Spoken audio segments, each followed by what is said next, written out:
No jantar, uma garçonete deixou um pendrive na minha mesa. Não perca isso por nada, então. Eu olhei para aquele pequeno objeto preto em cima da toalha branca. Minha mão tremia. Não era medo do que estava dentro. Era o peso de saber que, naquele momento, minha vida poderia mudar completamente. 48 horas antes, eu tinha recebido a ligação mais devastadora da minha vida. Meu genro, Roberto, o homem que eu ajudei a crescer, que se casou com minha filha Beatriz, havia me dado um ultimátum frio. Assine o restaurante para mim, Marcelo, ou eu destruo você e sua família. As palavras ainda ecoavam na minha cabeça enquanto eu fitava aquele pendrive. 30 anos construindo o Alvarenga Gastronomia. 30 anos de madrugadas, de suor, de sacrifícios. E agora, tudo ameaçado por um segredo do passado que eu achava enterrado. Roberto tinha documentos antigos manipulados que podiam fazer parecer que meu sucesso veio de dinheiro sujo. Era mentira. Mas quem acreditaria em mim contra papéis e provas falsas? Eu estava encurralado. Naquela noite, eu tinha ido jantar sozinho em um restaurante longe do meu bairro. Precisava pensar. Decidir se entregaria tudo que construí ou se lutaria e arriscaria ver meu nome destruído. Foi quando ela apareceu. Uma garçonete jovem de uniforme simples que se aproximou da minha mesa com um sorriso discreto. Senhor Marcelo Alvarenga. Eu assenti confuso. Ela colocou o pendrive ao lado do meu prato e sussurrou firme. Não perca isso por nada. Deus coloca anjos onde a gente menos espera. E desapareceu entre as mesas. Eu sou Marcelo Alvarenga. Tenho 55 anos e passei a vida inteira construindo algo do zero. Não nasci em berço de ouro. Meu pai era pedreiro, minha mãe costureira. Aprendi desde cedo que tudo na vida se conquista com trabalho, honestidade e fé em Deus. Hoje sou dono de um dos restaurantes mais respeitados de São Paulo, o Alvarenga Gastronomia, nos Jardins. Mas naquela terça-feira, eu estava sentado sozinho em um restaurante qualquer, no outro lado da cidade, me sentindo o homem mais derrotado do mundo. As luzes eram suaves, o ambiente estava silencioso. Eu tinha pedido um vinho tinto, mas nem conseguia beber. Minha cabeça girava sem parar. 2 dias antes, Roberto, meu genro, tinha me chamado para uma conversa no escritório dele. Achei estranho. Ele saiu do meu restaurante há 2 anos, dizendo que queria abrir o próprio negócio. Beatriz, minha filha mais velha, ficou dividida, mas apoiou o marido. Eu também apoiei. Dei conselhos, desejei sucesso. Nunca imaginei que aquele homem que eu ajudei a crescer estava, na verdade, planejando me destruir. Marcelo, vim direto ao ponto, ele disse sentado atrás de uma mesa cara demais para alguém que tinha aberto o negócio há apenas 2 anos. Descobri umas coisas sobre você, coisas do passado, documentos que mostram que o dinheiro que você usou para abrir o Alvarenga Gastronomia não veio de fonte limpa. Senti o sangue gelar. Do que você está falando, Roberto? Ele sorriu. Um sorriso frio, calculista. Você sabe muito bem. Aquele empréstimo que pegou com o Carlinhos lá em 2008. Agiota, Marcelo. Dinheiro sujo. Se isso vazar, sua reputação vai pro ralo. Seus contratos com fornecedores, com investidores, tudo desaba. Eu quase levantei da cadeira. Você está louco? Eu paguei cada centavo daquele empréstimo. Estava desesperado, sim, mas paguei tudo com juros. Não tem nada de ilegal nisso. Roberto continuou sorrindo. Eu sei, mas tenho documentos que, da forma certa, podem contar outra história. Pode parecer lavagem de dinheiro, Marcelo. Você sabe como funciona. A mídia adora uma boa história de empresário caído. Seus concorrentes vão adorar te ver no chão. Fiquei em silêncio, tentando processar. Ele se inclinou para a frente. Mas eu não quero te destruir, sogro. Eu te respeito. Só quero o que é justo. Você já construiu seu império. Agora é hora de passar a tocha. Assine o restaurante para mim. Faça uma transferência limpa, oficial, e eu guardo esses documentos para sempre. Ninguém nunca vai saber de nada. Você pode até continuar trabalhando lá, se quiser. Mas o dono serei eu. Saí daquele escritório sem responder. Passei 2 dias em agonia. Conversei com Deus, pedi um sinal. Eu tinha 3 filhas. Beatriz, de 32 anos, casada com esse homem. Júlia, de 28, minha chefe de cozinha, talentosa e dedicada. E Laura, a caçula de 24, ainda aprendendo o ofício. Como eu ia contar para elas que o marido de Beatriz estava me chantageando? Como ia destruir minha própria família? Foi por isso que, naquela noite, eu estava sozinho naquele restaurante longe de casa. Precisava pensar. Precisava decidir se lutava ou se entregava tudo. Olhei para o prato vazio na minha frente e para o copo de vinho intocado. Foi então que senti uma presença ao meu lado. Uma garçonete jovem, cabelos presos, uniforme simples, estava parada ali, me olhando com uma expressão estranha, meio séria, meio gentil. Senhor Marcelo Alvarenga? Meu coração pulou. Como ela sabia meu nome? Assenti devagar. Ela tirou algo do bolso do avental, um pendrive preto e pequeno, e colocou ao lado do meu prato com cuidado. Não perca isso por nada, ela disse baixinho, mas com uma firmeza que me arrepiou. O senhor vai precisar. Aí antes que eu pudesse perguntar qualquer coisa, ela completou quase num sussurro. Deus coloca anjos onde a gente menos espera. Fiquei paralisado, olhando para ela se afastar entre as mesas. Tentei me levantar, chamá-la de volta, mas ela já tinha desaparecido na cozinha. Olhei ao redor. Ninguém mais tinha percebido. Peguei o pendrive com a mão tremendo e coloquei no bolso. Paguei a conta rapidamente e saí. No carro, antes de ligar o motor, fiquei segurando aquele pequeno objeto, sentindo que Deus tinha acabado de me enviar algo. Mas o quê? Se você está gostando dessa história, deixe nos comentários de onde você está assistindo e se inscreva no canal para não perder nada, porque o que vem a seguir vai mudar tudo. Cheguei em casa naquela noite e fui direto para o escritório. Minha casa era silenciosa, vazia demais, desde que Clara, minha esposa, faleceu de câncer há 8 anos. As meninas já tinham suas vidas. Beatriz casada, Júlia com seu apartamento perto do restaurante, Laura morando com amigas perto da faculdade. Eu vivia sozinho com as memórias e com o trabalho. Sentei na cadeira, acendi o abajur e coloquei o pendrive no notebook. Mas antes de abrir, parei. Fiquei olhando para a tela, respirando fundo, e minha mente voltou para o começo de tudo. Porque se eu ia entender o que estava naquele pendrive, precisava lembrar como cheguei até ali. Precisava lembrar de cada passo, cada sacrifício, cada escolha que me trouxe até o Alvarenga Gastronomia. Eu comecei do zero. Aos 18 anos, trabalhava como ajudante de cozinha em um restaurante pequeno na zona leste de São Paulo. Ganhava uma miséria, mas aprendi tudo. Como temperar, como respeitar os ingredientes, como servir com dignidade. Fui subindo devagar. Aos 25 já era cozinheiro. Aos 30, chefe de cozinha. Mas nunca me contentei em ser apenas funcionário.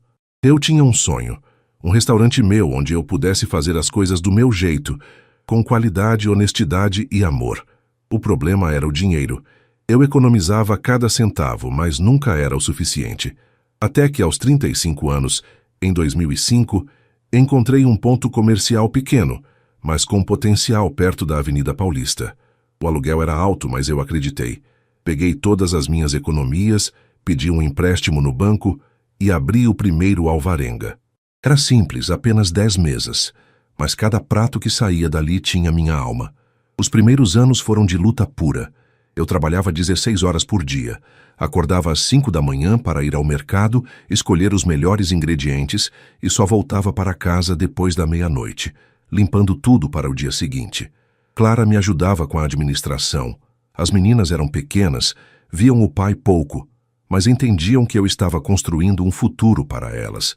Mas em 2008 veio a crise. O movimento caiu brutalmente. As pessoas pararam de sair para jantar. Eu tinha contas, funcionários, aluguel. O banco não quis renovar meu empréstimo. Eu estava prestes a perder tudo. Foi quando Carlinhos, um conhecido da época que eu trabalhava na Zona Leste, me ofereceu um empréstimo. Ele não era banco, era agiota. Juros altos, mas foi a única opção que eu tinha. Peguei 50 mil reais, o suficiente para segurar o restaurante por 6 meses. E Deus abençoou. O movimento voltou aos poucos. Eu trabalhei como nunca para pagar cada parcela, cada juro. Em 2 anos estava tudo quitado. Carlinhos mesmo me disse: Marcelo, você é o primeiro que me paga certinho. Respeito você, cara. Eu nunca mais quis depender de ninguém daquele jeito. A partir dali, o restaurante só cresceu. Expandiu, mudou para os jardins, virou referência. 30 anos de trabalho honesto. 30 anos de suor e fé. Mas agora, Roberto estava usando aquele momento de desespero contra mim. Ele tinha conseguido documentos daquela época, provavelmente através de algum contato escuso, e estava manipulando tudo para parecer que meu sucesso veio de dinheiro sujo. Ele sabia que eu não tinha como provar a origem limpa de cada centavo depois de tanto tempo. Ele sabia que a mídia adoraria uma história de queda. Eu suspirei fundo e voltei a olhar para a tela do notebook. Movi o mouse e abri o pendrive. Tinha uma pasta com vários arquivos. Vídeos, áudios, documentos escaneados. O primeiro arquivo se chamava Reunião Roberto 1503. Cliquei 2 vezes. A tela ficou preta por 1 segundo, e então apareceu a imagem de uma mesa de restaurante. Mas não era qualquer restaurante. Era o Del Fiore, um concorrente direto do meu. E ali, sentado, estava Roberto. E do outro lado da mesa estava Marco Valente, dono do Del Fiore, meu maior rival há anos. Meu coração começou a bater mais forte. Aumentei o volume. E ouvi Roberto dizer, claro como o dia. Marco, em 6 meses o Alvarenga Gastronomia vai ser meu. E aí a gente faz a fusão que você sempre quis. Pausei o vídeo. Precisava respirar. Minhas mãos estavam tremendo. 6 anos atrás, Roberto Ferreira tinha entrado na minha vida como gerente operacional do restaurante. Ele tinha 30 anos, era formado em administração, charmoso, esperto. Várias empresas do ramo gastronômico estavam interessadas nele, mas ele escolheu trabalhar comigo. Na época, achei que era porque via potencial no Alvarenga. Ele era bom, muito bom. Organizou o sistema de estoque, melhorou as escalas dos funcionários, negocia contratos com fornecedores. Eu confiei nele. Dei aumento, bônus, liberdade para tomar decisões. E então, 1 ano depois, Beatriz começou a falar dele em casa. Pai, o Roberto é tão inteligente, tão dedicado. Eu via o brilho nos olhos dela. Pensei, se ele faz minha filha feliz e ainda ajuda o restaurante, é um homem abençoado. Eles namoraram por 2 anos antes de se casar. Roberto sempre foi atencioso, educado, respeitoso. Chamava Clara de mãe, me chamava de pai. Quando Clara ficou doente, ele estava lá nos hospitais, ajudando, apoiando. Quando ela faleceu, ele segurou Beatriz durante o funeral e me disse, pai, eu vou cuidar dela sempre. Eu acreditei. Como eu não acreditaria? O casamento foi lindo. No salão do próprio restaurante. Júlia preparou o menu, Laura decorou tudo. Beatriz estava radiante. Roberto chorou no altar. Parecia um homem que amava minha filha de verdade. E por 5 anos pareceu que era. Eles moravam em um apartamento bonito em Pinheiros. Vinham jantar comigo todo domingo. Participavam das festas de família. Beatriz era feliz. Ou pelo menos eu achava que era. Mas há 2 anos Roberto veio me dizer que queria sair do restaurante. Pai, eu preciso voar sozinho. Abrir meu próprio negócio. Aprender com meus próprios erros. Eu entendi. Até incentivei. Vai, meu filho. Você tem talento. E sabe que pode contar comigo para qualquer conselho. Beatriz ficou dividida. Ela amava trabalhar comigo, mas apoiou o marido. Pai, é o sonho dele. Eu preciso estar ao lado dele. Roberto abriu uma consultoria para restaurantes. Ele ajudava estabelecimentos com gestão, marketing, eficiência operacional. Parecia estar indo bem, mas agora, vendo aquele vídeo, eu percebi. Ele nunca quis voar sozinho. Ele quis sair para não levantar suspeitas. Ele quis sair para planejar em segredo, como tirar tudo de mim. Voltei a apertar o play. Roberto continuava conversando com Marco Valente. Eu tenho tudo planejado. Marcelo vai assinar o restaurante para mim. Ele não tem escolha.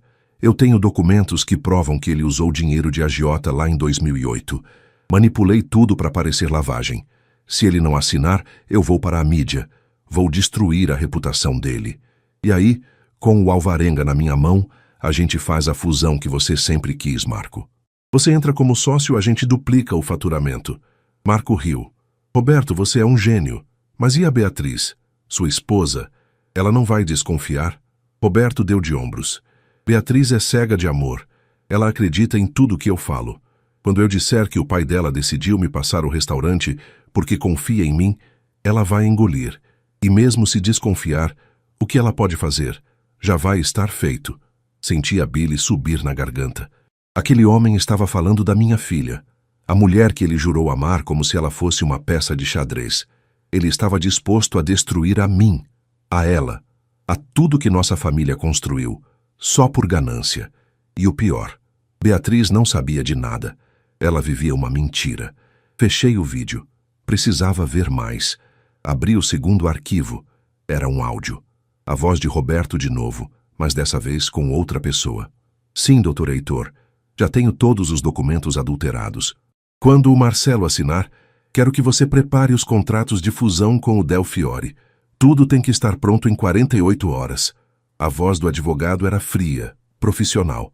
Entendido, Roberto. Você está certo de que ele vai assinar? Roberto riu.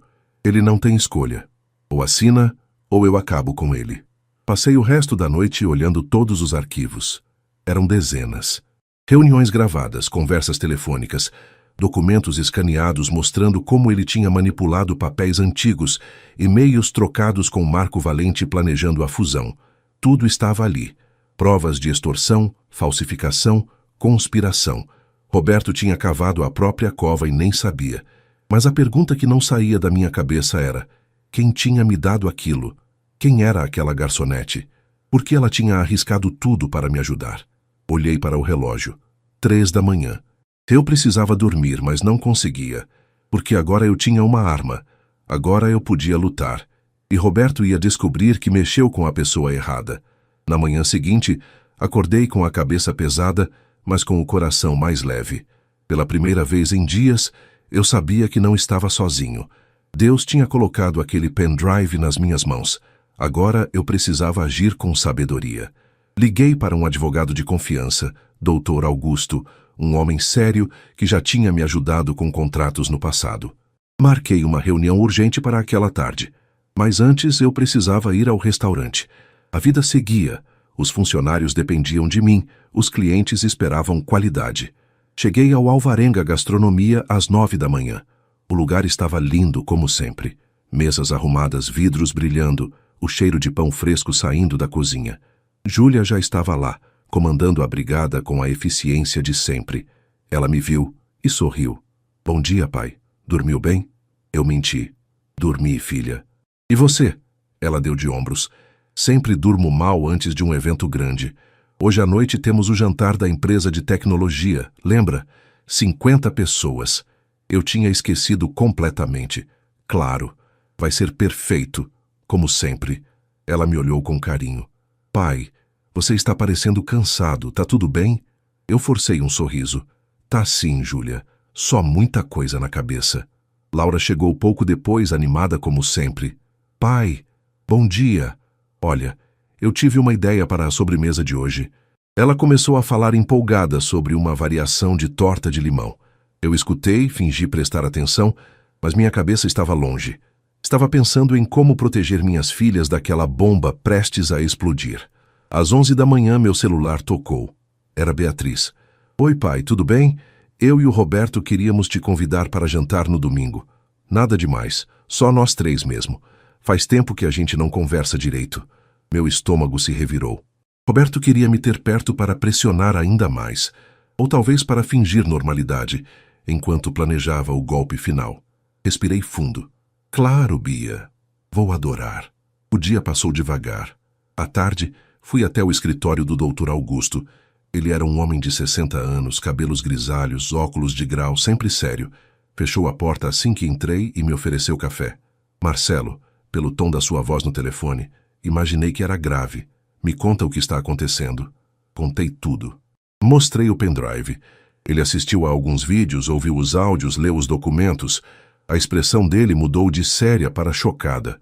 Marcelo, isso aqui é extorsão qualificada, falsificação de documentos, tentativa de apropriação indébita. Roberto pode pegar anos de prisão por isso. Eu assenti. Eu sei. Mas o que eu faço agora? Ele é meu genro, marido da minha filha. Se eu denunciar, destruo o casamento dela. Dr. Augusto tirou os óculos e esfregou os olhos. Você tem 2 opções. A primeira, denuncia agora antes que ele faça qualquer coisa. Com essas provas ele não tem como escapar. A segunda, você usa essas provas como proteção e confronta ele diretamente. Mostra que você sabe de tudo e dá a ele a chance de desistir. Eu fiquei em silêncio. E se ele não desistir? Então você vai à polícia. Mas Marcelo, deixa eu ser honesto com você. Se ele descobriu esses documentos antigos e conseguiu manipulá-los assim, ele não é amador. Ele é perigoso. E se você confrontar, ele pode acelerar o plano. Pode vazar essas mentiras antes que você tenha tempo de se defender. Eu balancei a cabeça. Então, o que você sugere? Sugiro que você deixe eu cuidar disso discretamente.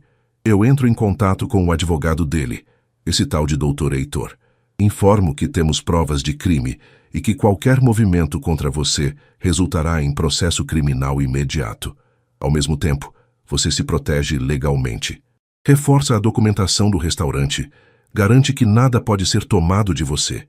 E então, você decide se quer perdoar ou punir.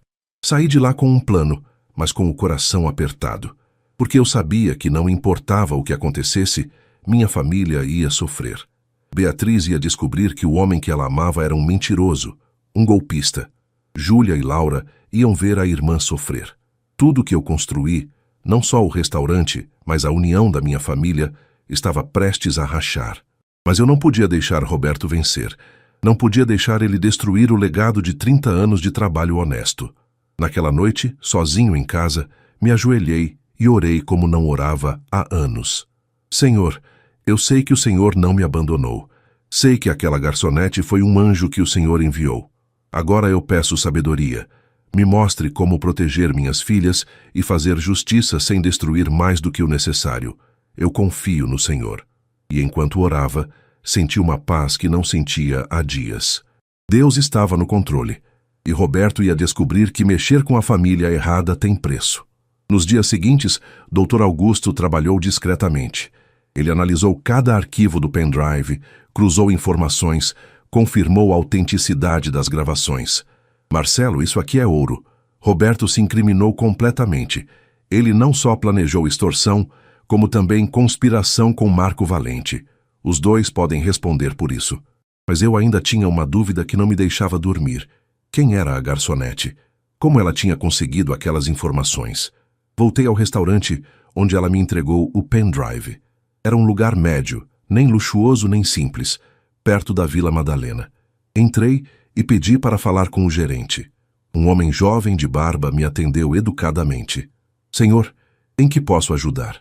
Estive aqui na terça-feira passada à noite. Uma garçonete me atendeu, cabelos presos, uniforme simples. Eu preciso falar com ela, é importante. O gerente franziu a testa. Terça à noite? Senhor, nós tivemos 3 garçonetes trabalhando naquela noite. O senhor lembra de mais alguma característica? Eu tentei me lembrar. Ela era jovem, uns 25, 26 anos, e me chamou pelo nome sem eu ter me apresentado. Ele pensou por um momento. Deve ser a Camila, Camila Santos. Ela começou aqui há 3 meses. É discreta, trabalha direitinho, mas não a vejo desde sexta-feira. Ela pediu uns dias de folga. Meu coração acelerou. Você tem o contato dela? Eu preciso muito falar com ela. Ele hesitou. Senhor, eu não posso dar informações pessoais dos funcionários assim. Eu tirei minha carteira. Por favor, não é nada que vá prejudicá-la. Pelo contrário, ela me ajudou. Eu só quero agradecer. Ele olhou ao redor, suspirou e anotou um número em um papel. Não me compromete, certo? Eu agradeci e saí. No carro, liguei para o número. Chamou 3 vezes antes de uma voz feminina atender. Alô? Era ela. Reconheci a voz na hora. Camila, aqui é Marcelo Alvarenga. A gente precisa conversar. Houve um silêncio longo do outro lado. Então ela disse baixinho. Senhor Marcelo, eu estava esperando seu contato. Marcamos um encontro em uma cafeteria discreta, longe de qualquer lugar que pudesse comprometer a gente. Eu cheguei primeiro, sentei no fundo, pedi um café e esperei. 20 minutos depois, ela entrou. Usava jeans e uma blusa simples, cabelos soltos agora. Ela se sentou na minha frente com um sorriso cansado. Eu sei que o senhor tem perguntas, ela começou, e eu vou responder tudo. Mas primeiro, deixa eu te contar quem eu sou. Ela respirou fundo. Meu nome é Camila Santos, tenho 26 anos. Meu pai se chama Antônio Santos. Ela fez uma pausa, me olhando nos olhos. O senhor se lembra dele? Eu pensei por um momento. Antônio Santos. O nome soava familiar, mas não conseguia colocar um rosto. Ela continuou. Ele trabalhou no Alvarenga Gastronomia há 10 anos. Era auxiliar de cozinha. Um dia, ele sofreu um acidente de carro grave. Ficou internado por meses. Ele não tinha plano de saúde, não tinha dinheiro para pagar o hospital. A família estava desesperada. E então eu me lembrei. Antônio, um homem humilde de uns 45 anos, trabalhador esforçado, sempre sorrindo. Quando ele sofreu o acidente, eu visitei ele no hospital. Vi a situação. Vi a esposa e a filha chorando sem saber como iam pagar as contas. E eu paguei. Paguei tudo. O tratamento, a fisioterapia, os remédios. Nunca cobrei nada.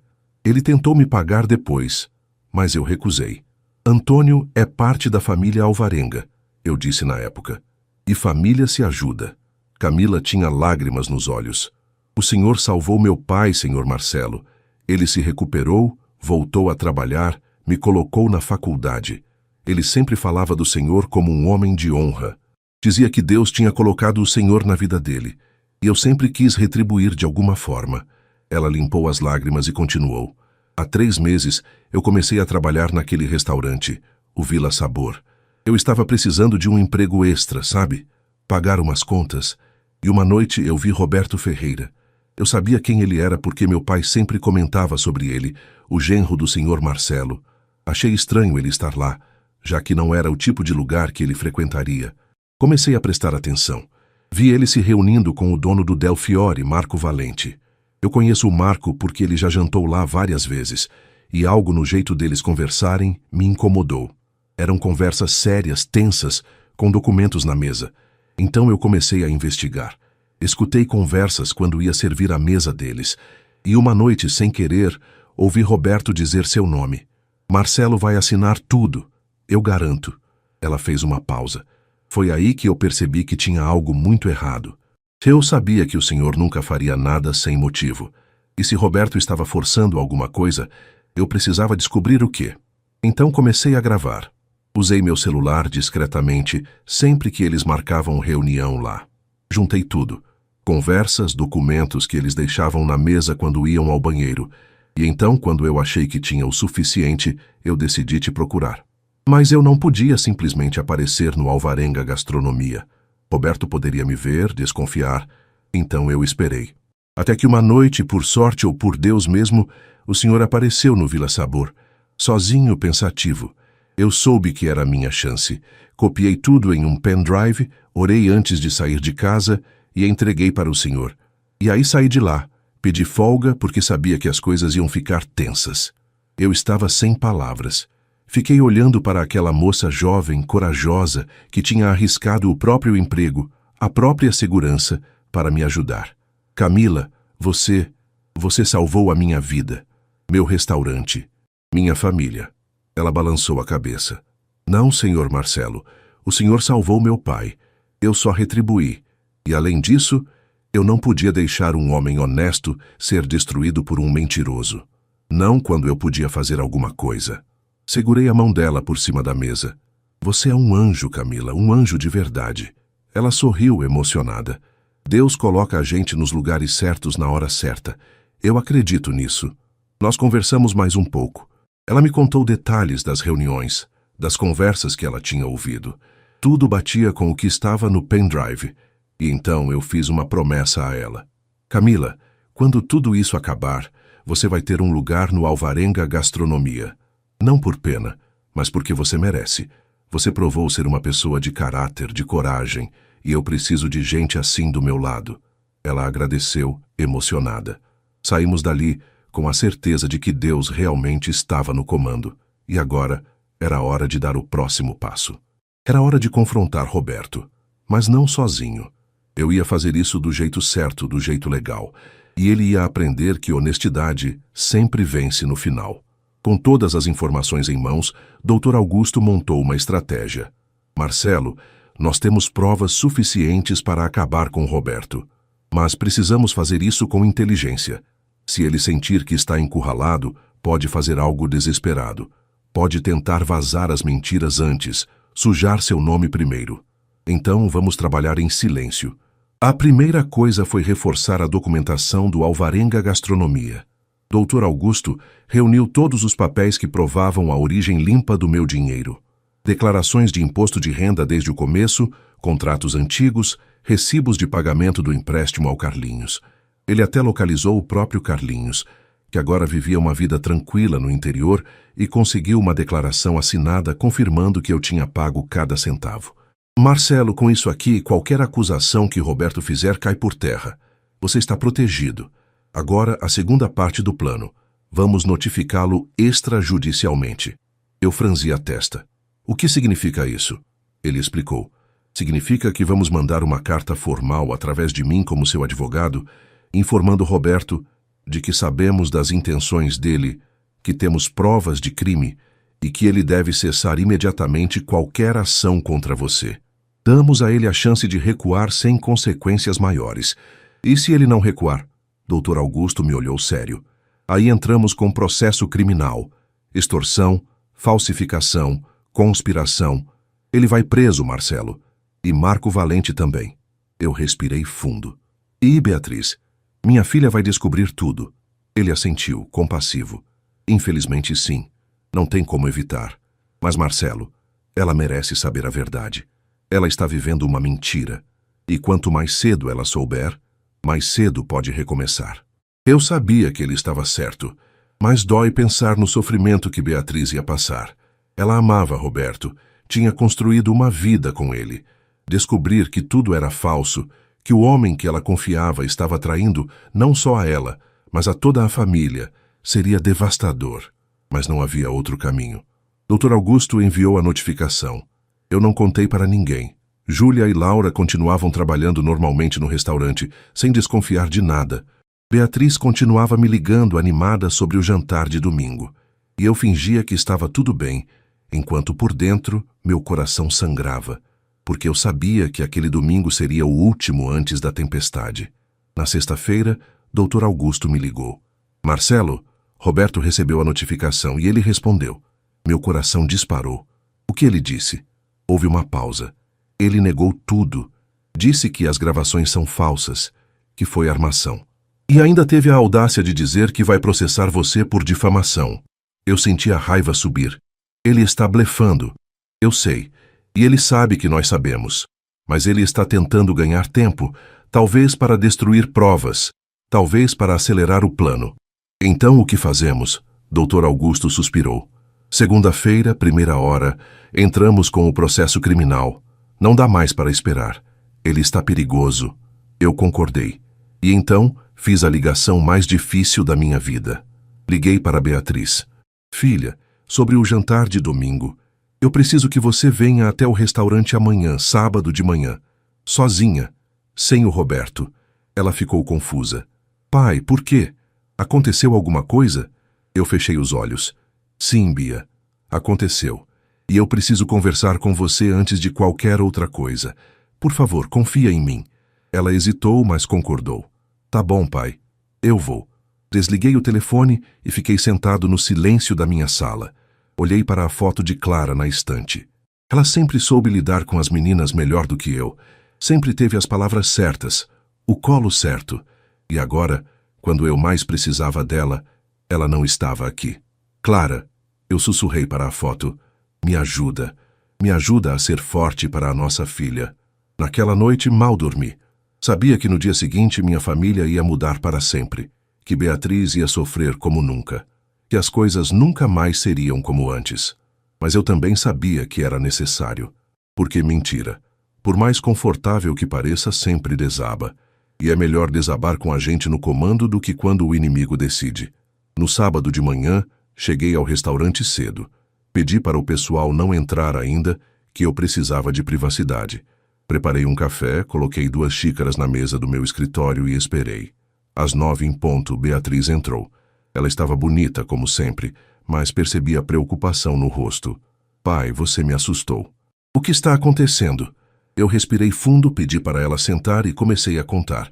Cada palavra era uma faca no meu peito, vendo os olhos dela mudarem de confusão para choque, de choque para dor, de dor para lágrimas, e quando terminei de mostrar os vídeos, os áudios, os documentos, Ela estava destruída. Não, não pode ser verdade.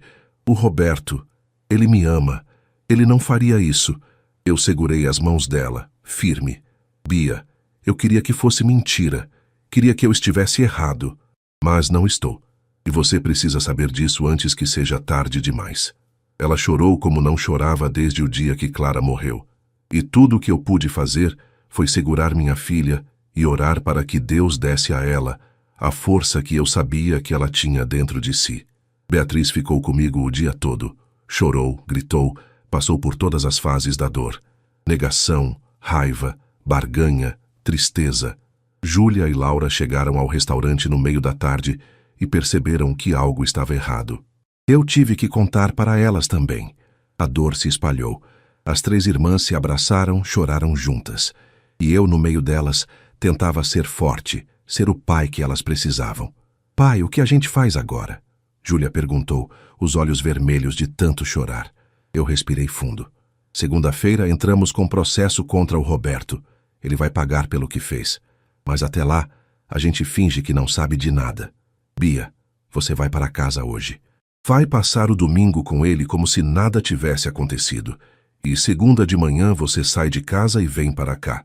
Doutor Augusto vai te acompanhar para dar entrada no divórcio. Beatriz me olhou, assustada. Pai, eu não sei se consigo fingir. Não sei se consigo olhar para ele sabendo de tudo. Eu segurei o rosto dela. Você consegue, minha filha. Você é forte. Mais forte do que imagina. Sua mãe era forte assim. E você é filha dela. Ela assentiu, respirando fundo, limpando as lágrimas. Eu vou conseguir, por você, pela nossa família. Aquele domingo foi o mais tenso da minha vida. Beatriz me ligou de manhã. Pai, estou conseguindo. Ele não desconfia de nada, mas é horrível. Cada palavra que ele fala é uma mentira. Cada sorriso é falso. Eu pedi para ela ser forte só mais um pouco. Amanhã acaba, Bia. Amanhã a verdade vem à tona. Segunda-feira chegou. Beatriz saiu de casa cedo, dizendo para Roberto que ia se encontrar com as irmãs. Ela veio direto para o restaurante, onde eu, Dr. Augusto, Júlia e Laura estávamos esperando. Estou pronta, ela disse, a voz firme apesar dos olhos ainda inchados. Dr. Augusto assentiu. Então vamos. Às 9 da manhã, entramos com 2 processos. Um criminal contra Roberto Ferreira por extorsão, falsificação de documentos e conspiração. Outro, civil para divórcio de Beatriz. Ao mesmo tempo, Dr. Augusto enviou todas as provas para a delegacia especializada em crimes financeiros. A máquina da justiça começou a se mover. Às 10 da manhã, Roberto foi notificado. Ele estava em casa quando recebeu a intimação para depor. Ligou para Beatriz desesperado. Bia, o que está acontecendo? A polícia quer falar comigo. Algo sobre seu pai. Você sabe de alguma coisa? Beatriz, seguindo as instruções de Dr. Augusto, disse apenas: Eu sei de tudo, Roberto. E não tente me ligar de novo. Meu advogado vai entrar em contato. Roberto tentou ligar para mim. Bloqueei o número. Ele tentou ir ao restaurante. Os seguranças não deixaram. Ele estava desesperado, percebendo que o castelo de mentiras estava desabando. Marco Valente também foi notificado. A notícia começou a se espalhar no mercado gastronômico. Genro de Marcelo Alvarenga sob investigação por extorsão. Na terça-feira, Roberto foi chamado para depor. Ele tentou negar tudo, mas as provas eram irrefutáveis. As gravações, os áudios, os documentos, tudo estava lá. Seu advogado, o tal doutor Heitor, tentou argumentar que as gravações eram ilegais, mas Camila tinha agido como cidadã comum documentando crime em ambiente público. Era totalmente legal. Roberto foi indiciado. As notícias chegaram aos jornais. Empresário do ramo gastronômico acusado de tentar extorquir sogro. A reputação dele despencou. Clientes da consultoria dele cancelaram contratos. Fornecedores cortaram relações. Marco Valente, tentando se salvar, rompeu qualquer vínculo com Roberto publicamente. E Beatriz, minha filha forte e corajosa, seguiu em frente. Ela se mudou de volta para casa comigo temporariamente. Chorava à noite, mas durante o dia trabalhava no restaurante, ajudando, se mantendo ocupada. Júlia e Laura estavam sempre ao lado dela, e eu fazia o possível para ser o pai que elas precisavam. Mas eu sabia que, apesar da justiça estar sendo feita, a dor ainda ia demorar para passar. Porque traição dói. Traição de alguém que você amou, em quem confiou, dói de um jeito que parece que nunca vai sarar. Mas eu também sabia que Deus cura, e que com o tempo minha filha ia se recuperar. 3 semanas depois, o processo estava avançando rápido. Roberto tentou fazer um acordo, oferecendo-se retratar publicamente em troca de redução de pena. Mas Dr. Augusto foi firme. Nada de acordos. Ele tentou destruir uma família inteira. Vai responder por cada crime. E a justiça concordou. Um dia, no meio de toda essa loucura, Camila apareceu no restaurante. Ela estava nervosa, olhando ao redor, como se não acreditasse que estava ali. Eu a vi e fui até ela. Camila, que bom te ver. Ela sorriu, tímida. Senhor Marcelo, eu vim ver se a oferta de trabalho ainda estava de pé. Eu ri. Claro que está. Você acha que eu esqueceria da mulher que salvou tudo isso aqui? Apresentei ela para Júlia, Laura e Beatriz. Contei toda a história. Como ela tinha arriscado tudo para me ajudar. Como ela era filha de Antônio, o homem que eu tinha ajudado anos atrás. As meninas a abraçaram, chorando, agradecendo. Você salvou nosso pai, Beatriz disse, segurando as mãos de Camila. Você salvou nossa família. Camila começou a trabalhar no Alvarenga naquela mesma semana. Não como garçonete, mas como assistente de gestão, trabalhando diretamente comigo. Ela era inteligente, dedicada, honesta. Tudo que Roberto fingiu ser, ela era de verdade. E foi incrível ver como Deus usou ela, uma moça jovem e humilde, para derrubar um homem cheio de arrogância e ganância. Roberto, por sua vez, estava afundando. O processo avançou para julgamento. As provas eram tão contundentes que até o advogado dele sugeriu que ele se declarasse culpado. Mas Roberto, no orgulho dele, recusou. Ele foi a julgamento, e em uma manhã fria de julho, o juiz leu a sentença. Roberto Ferreira, você foi considerado culpado de extorsão qualificada, falsificação de documentos e conspiração para fraude.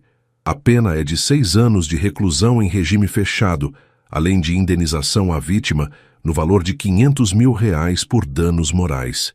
Roberto ficou pálido. Tentou falar, mas o juiz bateu o martelo. Está decidido. Eu estava na audiência, junto com Beatriz, Júlia e Laura. Quando a sentença foi lida, senti um misto de alívio e tristeza. Alívio porque justiça foi feita. Tristeza porque, no fundo, eu tinha a esperança de que Roberto se arrependesse, que reconhecesse o erro, que pedisse perdão. Mas ele foi até o fim na mentira. E agora ia pagar o preço. Beatriz, ao meu lado, não chorou. Ela ficou séria, olhando para o homem que um dia amou sendo levado algemado. Quando saímos do tribunal, ela respirou fundo. Acabou, pai. Finalmente acabou. Eu a abracei. Sim, filha. Agora a gente recomeça. E foi o que fizemos.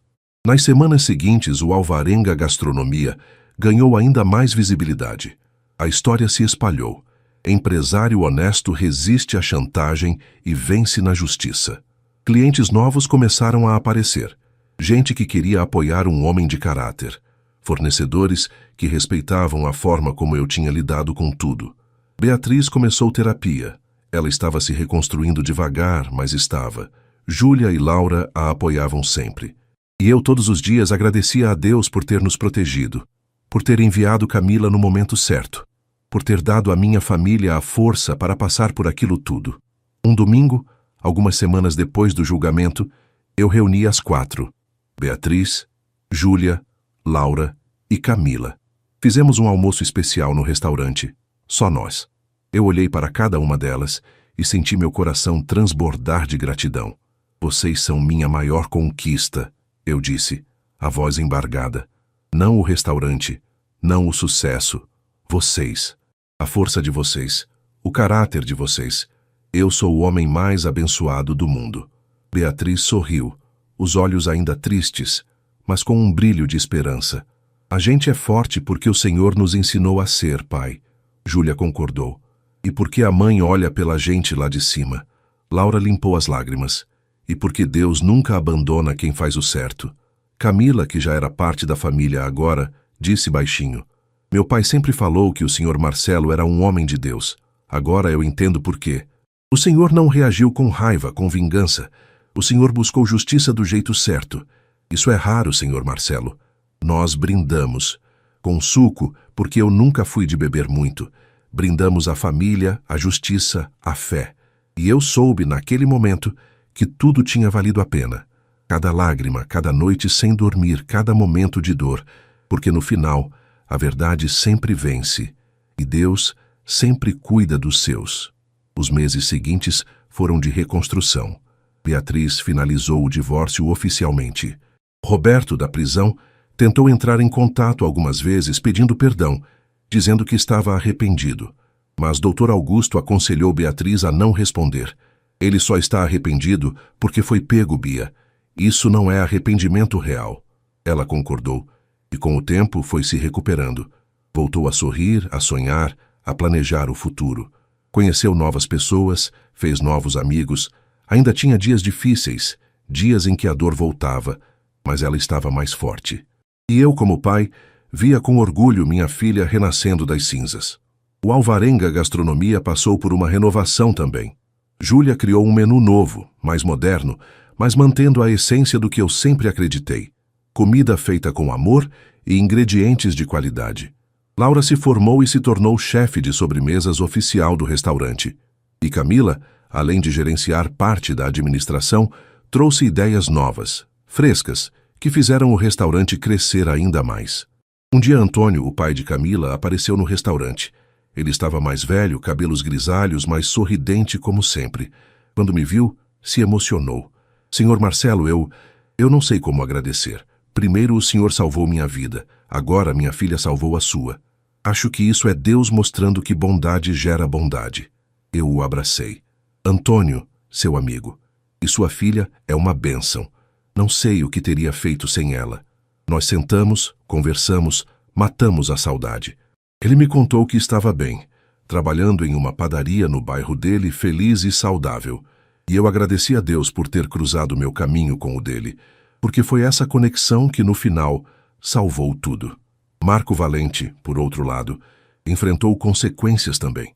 Embora não tenha sido preso porque não havia provas de participação direta em crimes, sua reputação foi manchada. O Del Fiore perdeu clientes, investidores. Ele tentou se desculpar publicamente, dizendo que tinha sido enganado por Roberto. Mas ninguém acreditou muito. O mercado não perdoa traições. E quanto a mim, eu aprendi lições que vou levar para sempre. Aprendi que sucesso não é só sobre dinheiro ou reconhecimento. É sobre caráter, sobre como você trata as pessoas, sobre honestidade mesmo quando é difícil. Aprendi que família é tudo, mas que família não é só sangue, é quem está ao seu lado nos momentos difíceis. Camila era família agora, tanto quanto minhas filhas. Aprendi que Deus trabalha de formas misteriosas. Ele usou uma garçonete desconhecida em uma noite qualquer para me salvar.